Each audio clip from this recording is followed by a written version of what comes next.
Assalamualaikum warahmatullahi wabarakatuh. Selamat datang kembali di perkuliahan daring untuk mata kuliah kecerdasan buatan.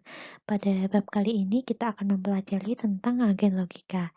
Ini nanti akan terbagi menjadi dua bagian dan ini merupakan video yang pertama. Yang akan kita pelajari hari ini ada agen logika, agen berbasis pengetahuan, logika proposisi, dan metode pembuktian. Nah, untuk di video kali ini kita akan mengupas tentang agen logika. Sebenarnya mengapa sih kita membutuhkan yang namanya logika? Seperti yang kita tahu, permasalahannya adalah salah satunya bahwa problem solve agent itu tidak fleksibel. Maksudnya di sini tidak fleksibel adalah ketika menemui satu masalah, problem solve agent itu belum tentu bisa mengatasi masalah yang lain seperti itu, meskipun dalam ruang lingkup yang sama. Selain itu, problem solve agent juga tidak dapat menyimpulkan informasi yang sekiranya tidak teramati. Misalnya, robot sebagai agent itu tahu bahwa kalau misalnya ada sampah di sebelah kanan, maka dia akan membersihkan sampah di sebelah kanan itu. Sementara kalau misalnya ada sampah di bawah kolong meja, dia tidak akan tahu karena tidak ada logika yang menyertai di dalam agent itu bahwa ada sampah di kolong meja. Taunya hanya sampah yang ada di sampingnya itu, seperti itu. Nah, selain itu, kita tentunya butuh logika untuk menjalankan agent ini agar bisa bernalar seperti manusia atau dapat menjalankan tugasnya seperti manusia atau sesuai dengan kebutuhan yang diharapkan oleh manusia atau pengguna seperti itu. Nah, akhirnya muncullah yang namanya knowledge and listening. Tujuannya untuk menyelesaikan permasalahan tersebut, di mana di sini akan terbagi menjadi 3 pokok penting, yaitu knowledge base, di mana knowledge base ini berisi kumpulan-kumpulan fakta yang nantinya akan diketahui oleh agent. Kemudian di situ ada rule of inferences, yang artinya adalah kumpulan-kumpulan aturan yang nantinya akan digunakan untuk menurunkan fakta-fakta yang baru yang berasal dari fakta yang lama. Dalam artian ini bisa diturunkan dari knowledge base itu. Kemudian yang terakhir adalah logic, di mana logic ini nanti juga bisa yang namanya menyediakan bahasa alami untuk knowledge base dan juga aturan inferensi. Jadi dia akan secara otomatis menyediakan informasi sesuai dengan yang ada di knowledge base dan juga inferensi. Nah, terkait dengan knowledge merupakan pengetahuan yang cukup krusial, sehingga jika dia diterapkan pada dua agent yang berbeda, dalam hal ini problem solving agent dan knowledge based agent, perlakuannya akan berbeda juga. Jadi untuk problem solving agent, dia akan memilih solusi di antara kemungkinan-kemungkinan yang sudah ada. Jadi misalnya kalau saya ingin menyelesaikan suatu permasalahan, kemudian ada beberapa solusi, misalnya A, B, C, D, E. Jika ada permasalahan yang di luar A sampai E itu tadi, misalnya F, maka problem solving agent tidak akan bisa menyelesaikan permasalahan itu. Jadi di sini pengetahuannya tidak berkembang. Seperti itu. Jadi dia hanya akan menyelesaikan permasalahan sesuai dengan apa yang dia ketahui, seperti itu. Sementara knowledge based agent berbeda. Di sini dia lebih smart. Jadi dia lebih pintar karena dia dapat mengetahui segala hal yang di luar kemungkinan-kemungkinan yang ada, kayak gitu. Jadi dia dapat melakukan proses reasoning, seperti berpikir dan juga bernalar mengenai hal-hal yang tidak diketahui sebelumnya. Jadi dia bisa mempelajari beberapa pengetahuan sebelumnya, ya, untuk menyelesaikan sebuah permasalahan. Nah, di sini dia lebih berkembang seperti itu. Biasanya tindakan yang paling baik untuk diambil dari kedua agent itu adalah best action. Jadi yang mana yang terbaik nanti akan diambil sebagai sebuah solusi dari permasalahan yang ada. Berbicara tentang knowledge base, di sini knowledge base itu kalau boleh saya singkat, KB menyatakan apa yang diketahui oleh si agent. Jadi apa yang telah diketahui oleh si agent itu dinyatakan sebagai knowledge base. Jadi sebagai basis pengetahuan, sebagai dasar nanti agent ini untuk melakukan solusi dari permasalahan itu. Jadi pendekatannya biasanya deklaratif untuk membangun agent, ini salah satunya, yaitu memberitahu informasi yang relevan. Jadi sifatnya biasanya simpan dulu di dalam knowledge base. Jadi pendekatan yang deklaratif di sini istilahnya kita bisa bilang tell. Tell ini artinya menyimpan informasi di dalam knowledge base. Kemudian agen dapat ditanya atau bertanya pada diri sendiri apa yang sebaiknya dilakukan berdasarkan knowledge base. Jadi kalau misalnya berdasarkan pengetahuan-pengetahuan yang ada di dalam agent, kemudian ada permasalahan di depan agent itu, terus kemudian dia tanya, kira-kira kalau misalnya ada permasalahan seperti ini, bagaimana? Maka dari itu sifatnya adalah ask. Ask ke mana? Ask ke knowledge base-nya. Jadi bertanya ke knowledge base-nya terkait dengan permasalahan itu. Jadi agen juga dapat ditanya. Di sini istilah ask seperti itu. Jadi sebuah agen berbasis pengetahuan itu harus bisa mencakup yang namanya, yang pertama adalah merepresentasikan mulai dari word itu maksudnya ya apa yang dihadapi di depan dia saat itu, kemudian ada state, action, dan seterusnya. Jadi dia harus bisa istilahnya adaptif kepada lingkungan. Jadi dia adaptif terhadap kondisi lingkungan. Jadi dia harus merepresentasikan itu. Kemudian yang kedua adalah menerima informasi baru. Jadi ketika dia menerima informasi baru, si agent ini tentunya harus bisa mengupdate representasinya. Jadi harus bisa mengolah informasi yang baru ini sehingga dapat mengupdate informasi yang ada di dalam knowledge base. Tujuannya seperti itu. Terus kemudian yang ketiga adalah menyimpulkan pengetahuan lain. Karena ada informasi baru yang terkumpul atau informasi-informasi yang mungkin sebelumnya belum ada di knowledge base, maka dia tentunya diharapkan dapat menyimpulkan pengetahuan yang lain. Jadi untuk hidden property dia juga bisa diselesaikan seperti itu. Terus kemudian yang terakhir adalah menyimpulkan action. Jadi kalau sudah tahu harus bagaimana ya, maksudnya tahu pengetahuan-pengetahuan yang ada di dalam knowledge base-nya, dia harus bisa menyimpulkan action. Jadi actionnya kira-kira solusinya apa nih kayak gitu. Jadi dia harus bisa menerapkan solusi berdasarkan knowledge base yang ada. Jadi mulai merepresentasikan, menerima informasi yang baru, menimbulkan pengetahuan yang lain. Yang terakhir adalah menyimpulkan action sehingga si agent ini dapat bertindak sesuai dengan pengetahuan yang dia punya. Di sini artinya adalah agent berdasarkan knowledge base seperti itu. Masih terkait dengan knowledge base, di sini knowledge base juga merupakan himpunan representasi fakta. Nah, sebenarnya kumpulan-kumpulan dari pengetahuan ini didapatkan dari mana? Dapatnya dari fakta. Berarti kalau fakta ini harus direpresentasikan sehingga dapat diolah informasinya oleh si agent. Seperti itu. Jadi himpunan representasi fakta yang diketahui tentang lingkungan ini akan bermanfaat sekali untuk agent ketika melakukan penyelesaian permasalahan seperti itu. Jadi tiap fakta ini nantinya akan disebut sebagai sentence di dalam logika.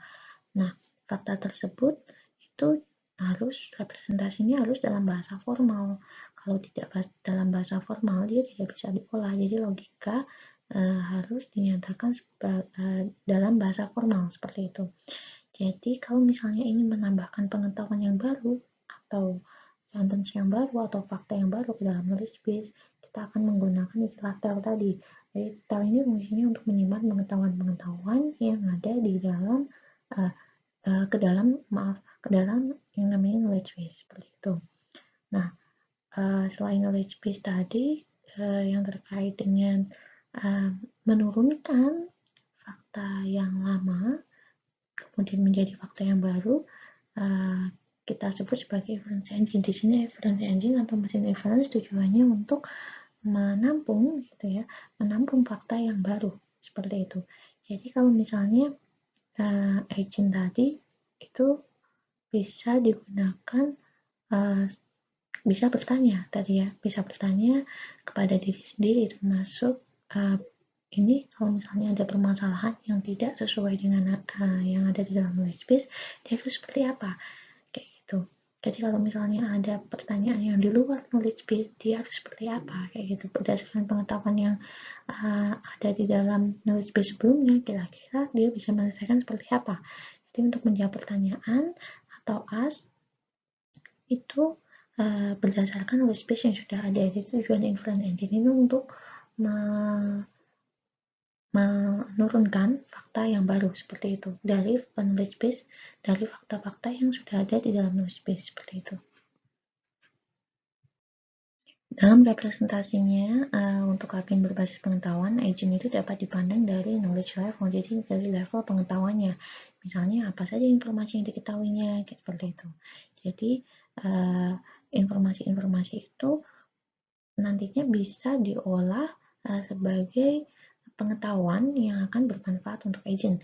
Jadi misalnya di sini ada contoh ya, sebuah robot di sini mengetahui bahwa gedung B terletak di antara gedung A dan gedung C, seperti itu. Jadi sebuah robot tahu bahwa ada gedung B di antara gedung A dan gedung C. Nah, permasalahannya adalah bagaimana agent ini dapat bergerak ya sesuai dengan informasi yang dibutuhkan. Ini misalnya di sini ya. Di sini kalau misalnya ada gedung B ya, gedung B. Gimana kita bisa merepresentasikan ke dalam sebuah logika bahwa gedung B ini terletak antara gedung A dan gedung C. Nah, ini bagaimana? Seperti itu. Nah, pertama kita bisa menggunakan langkah yang pertama adalah logical sentence kayak gitu. Jadi kita bisa menggunakan logical sentence di sini mirip prolog ya. Jadi nanti kalian akan belajar tentang logic programming juga di bab selanjutnya terkait dengan logical sentence. Nah, di sini misalnya di antara. Jadi di antara maksudnya di sini adalah gedung B terletak di antara gedung A dan gedung C. Nah, kita bisa pakai logical sentence seperti ini. Atau kita bisa menggunakan natural language ya, pengetahuan berdasarkan bahasa alami. Jadi bahasa alami kita menggunakan kata ya, karena dia menggunakan bahasa, jadi dia menggunakan sentence di sini. Gedung B ada di antara gedung A dan C. Atau kita bisa merepresentasikan yang lain dalam bentuk apa? Misalnya di sini tabel ya, dalam bentuk tabel. Tabel di sini tujuannya untuk apa? Mengetahui posisi koordinat dari gedung-gedung. Kalau kita tahu koordinat dari gedung-gedung, kita bisa menentukan dong ya bahwa gedung B ini terletak di antara gedung A dan gedung C. Nah, dilihat dari mana koordinatnya, atau dilihat utara selatannya juga bisa seperti itu dan seterusnya. Jadi koordinat ini juga bisa mempermudah kita untuk merepresentasikan di mana sih letak gedung B dan juga mempertegas bahwa gedung B ini terletak di antara gedung A dan gedung C. Jadi bisa menggunakan tabel. Ini salah satu bentuk representasi informasinya seperti itu. Atau ada yang lain, misalnya gambar yang berupa diagram peta ya, dalam bitmap atau vektor ini juga akan mempermudah karena kita sudah tahu gambarnya.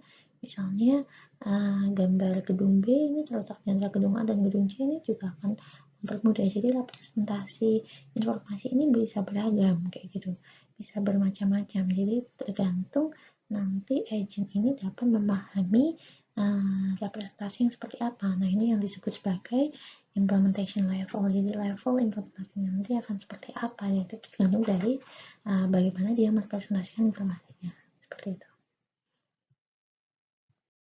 Terkait dengan knowledge representation, di sini representasi yang tepat yang bisa dibutuhkan adalah ekspresif dan juga traceable. Di sini ekspresif maksudnya bisa menyatakan fakta ya, menurunkan fakta-fakta, mengumpulkan fakta-fakta berdasarkan lingkungan yang ada, lingkungan dari agent itu yang ada seperti apa. Jadi dia bisa menyatakan informasi atau fakta atau pengetahuan seperti itu ekspresif. Kemudian dia juga harus bisa traceable, yaitu bisa mengolah atau memproses yang namanya pengetahuan ya yang ada di dalam inference engine seperti itu, tentunya dengan cepat.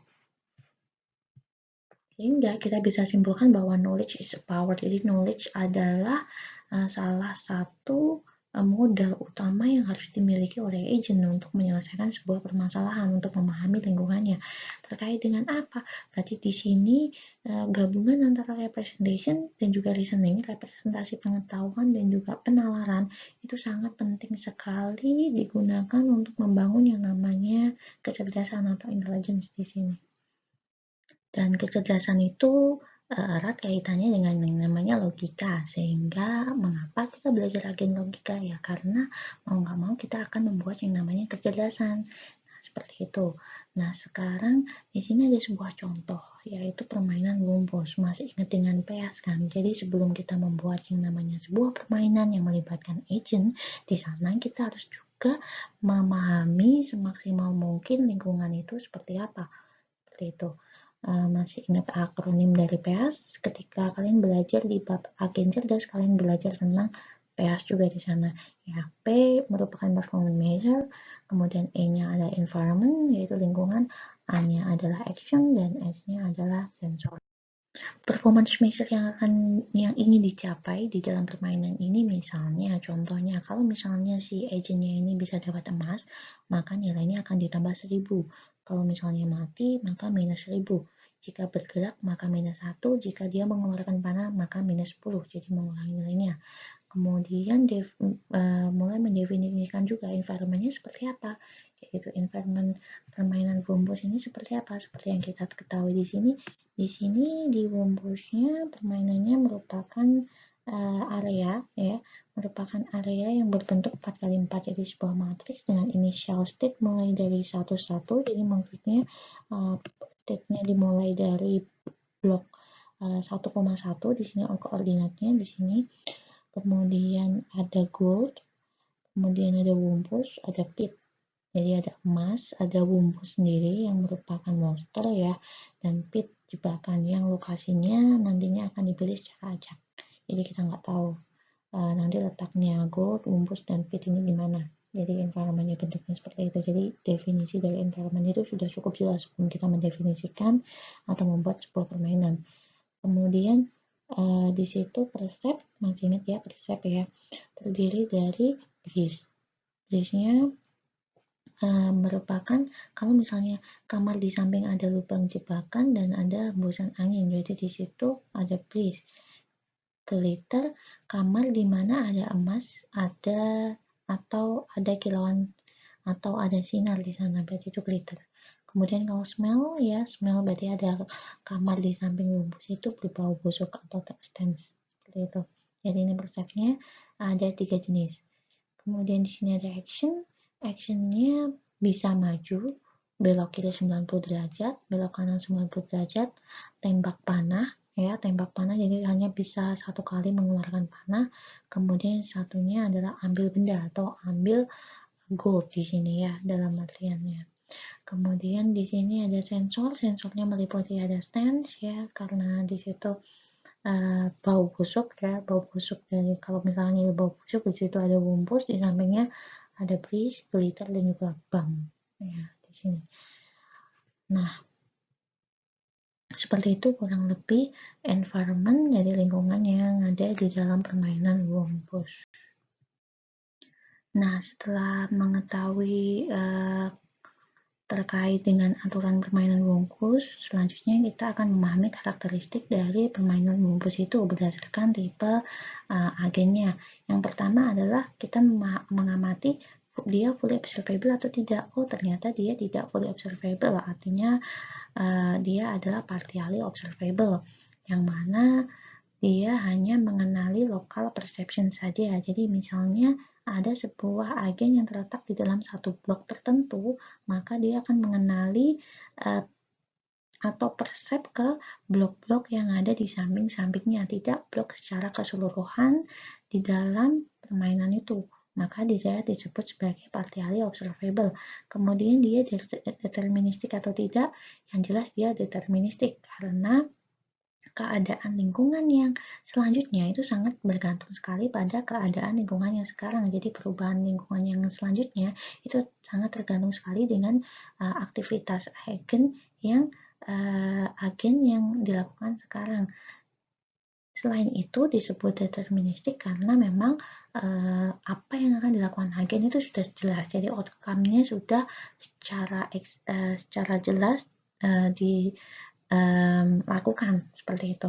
Nah, dia tidak episodik ya, tidak episodik berarti artinya dia sekuensial. Jadi memang dia tidak terbagi menjadi episode-episode tertentu di dalam permainan itu, tapi dia sifatnya adalah sekuensial. Kemudian dia sifatnya statis ya, sifatnya statis. Sifatnya statis di sini keadaan agen itu tidak akan memengaruhi keadaan lingkungan. Jadi meskipun di situ ada rumpus, ada pitch juga tidak akan berpengaruh. Jadi dia sifatnya statik lingkungannya ya. Lingkungannya rumpus sama pitch juga akan di situ-situ aja ya, seperti itu. Jadi dia tidak akan berpindah. Jadi yang berpindah hanya agennya seperti itu. Kemudian dia diskrit atau tidak ya, di situ dia jelas diskrit ya. Di sini jelas diskrit. Kemudian kenapa diskrit? Ya, karena apa yang akan dilakukan oleh agen gitu ya, atau tindakan yang akan dilakukan oleh agen itu sudah dapat ditetapkan dengan jelas seperti itu. Nah, single agent atau tidak, tentunya kalau misalnya melihat dari permainan ini dan juga dari gambar ini, kita bisa lihat bahwa dia adalah single agent ya, single agent maksudnya di sini. Baik, sekarang kita coba melakukan simulasi permainan rumpus. Nah, yang pertama kita ada agen di sini. Agen di sini ya, di sini ada beberapa singkatannya. Nanti kalian bisa lihat beberapa singkatan yang terkait dengan permainan rumpus ya. Agen berada di sini di initial state yaitu 1,1 seperti yang telah disebutkan di awal slide tadi ya. Nah, di sini keadaan environment di agen ini oke. Artinya apa? Dia safe, dia aman ya. Berarti kalau dia aman, berarti lingkungan di sekitarnya dia di sini masih terdeteksi aman. Di sini makanya ditulis oke ya, masih terdeteksi aman seperti itu. Nah, kemudian misalnya kondisi selanjutnya adalah agennya berada di sini, kemudian dia berpindah ke atas ya. Misalnya dia berpindah ke atas dengan kondisi ternyata lingkungannya menunjukkan bahwa ada B di sini. B-nya apa? Breeze. Breeze di sini artinya ada hembusan. Nah, di awal tadi kan disebutkan ada kemungkinannya nanti ada 3 persep ya, ada 3 perception. Yang pertama adalah breeze, ada glitter, dan satunya ada smell, seperti itu. Nah, kalau misalnya kondisinya breeze seperti apa? Kalau breeze menunjukkan bahwa ada jebakan di sampingnya breeze, seperti itu kan ya. Tadi nanti bisa dilihat lagi di slide sebelumnya. Ya, bahwa ada breeze. Kalau misalnya ada breeze, berarti di samping-samping breeze kemungkinan besar nantinya akan ada jebakan. Nah, kemudian kalau misalnya kondisinya seperti ini, langkah selanjutnya yang harus dilakukan oleh agen di sini harusnya langkahnya kemana? Ya, jadi setelah tahu bahwa ternyata kondisinya breeze, kita tahu bahwa kemungkinan besar pitnya terletak di sini, di blok ini atau di sini ya. Terus kemudian harusnya agen ke arah sini, ke arah blok yang sebelah sini atau ke sana harusnya. Nah, tadi actionnya kan bolehnya hanya berputar 90 derajat ya. Maju mundur belok 90 derajat seperti itu ya. Nah, kalau misalnya kondisinya seperti ini harus seperti apa? Berarti langkah agennya harus kemana ya. Jadi oke, karena kondisinya pit sama pit, berarti karena di sini ada karena di sini ada jebakan, di sini ada jebakan, tidak mungkin si agennya harus berpindah tempat ke samping kanan maupun ke atas. Jadi apa yang harus dilakukan oleh si agen? Balik lagi ya, balik lagi ke state awal, keadaannya lingkungannya di situ oke ya. Oke, nah kemudian dari keadaan di sini berarti ada kemungkinan berarti tidak bisa ke atas ya. Berarti tadi kondisi agen tidak bisa berpindah ke atas, melainkan sekarang kita coba kalau misalnya berpindah ke samping, apa yang terjadi? Oh, ternyata lingkungannya jadi smell. Ya, di sini ada S itu artinya smell. Ya, kalau ada smell artinya apa? Kayak gitu ya. Kalau ada smell tadi berarti di situ ada bau ya, ada bau busuk ya seperti itu. Nah, setelah itu kita tahu bahwa kalau kondisinya dia smell berarti ada kemungkinan di samping blok agen yang sekarang ini itu kemungkinan besar ada bumpus ya, ada bumpus seperti itu. Berarti kalau misalnya di sini um, di sampingnya sini ada bumpus, berarti kemungkinan besar di sini aman ya, di sini bloknya aman. Jadi kemungkinan besar pitnya berada di sebelah sini. Di sini pit, di sini ada bumpus ya, ada bumpus. Nah, agennya posisinya misalnya masih di sini. Nah, selanjutnya gimana? Langkah selanjutnya yang harus dilakukan oleh si agen ini untuk mendapatkan uh, glitter ya, apa yang dicapai itu tadi emas. Jadi ingin mencari emas. Gimana? Oke, berarti karena keadaan state yang sebelumnya tadi di sini oke, maka setelah dari sini agennya menuju ke blok bagian atas ya, blok bagian atas. Setelah itu berpindah kemana lagi? Nah, dari sini kita cek. Nah, kalau misalnya dia um, kemungkinannya agennya akan berpindah ke atas, bagian atas atau ke samping kanan, seperti itu ya. Nah, di sini ternyata kondisinya juga oke, awalnya oke. Nah, kita coba si agen ini berpindah tempat. Nah, kita coba salah satunya berpindah ke kanan dulu ya, misalnya dipindah ke kanan dulu. Oh, ternyata di sini ada BGS ya. BGS ini maksudnya breeze, terus kemudian ada glitter, kemudian ada smell ya, ada smell. Berarti ada kemungkinan di sini di samping-sampingnya ini kemungkinan ada bumpus, ada pit juga. Tapi di sini udah ada glitter, berarti sudah uh, menemukan ya, si agen ini sudah menemukan apa yang dimaksud. Jadi goal state-nya sudah ketemu. Jadi di sini ada glitter. Nah, selesai. Nah, kemudian gimana kalau ada kondisi khusus? Kondisi khusus misalnya nih, ada breeze. Breeze-nya posisinya di 1, 2. Ya, misalnya di sini ya. 1, 2, atau 2, 1 ya sama aja ya ini ya. 1, 2, atau 2, 1 ada breeze. Berarti kalau kemungkinan breeze blok berikutnya itu pasti ada yang namanya pit. Berarti bisa di samping-samping bloknya itu pasti ada pit. Berarti di sini ada pit, di sini juga ada pit. Kalau misalnya breeze-nya sebelah sini. Kalau breeze-nya yang sebelah sini, ya, berarti kalau misalnya breeze-nya yang sebelah sini, ya, berarti kemungkinan pitnya ada yang sebelah sini, ya. Kemudian pitnya juga bisa juga ada di sebelah sini ya. Secara nggak langsung berarti kalau misalnya breeze-nya terletak di 1, 2, dan 2, 1, maka di blok 2,2 ini ada kemungkinan sangat mungkin sekali ada kemungkinan probabilitasnya bahwa di situ pit itu sangat tinggi sekali. Seperti itu.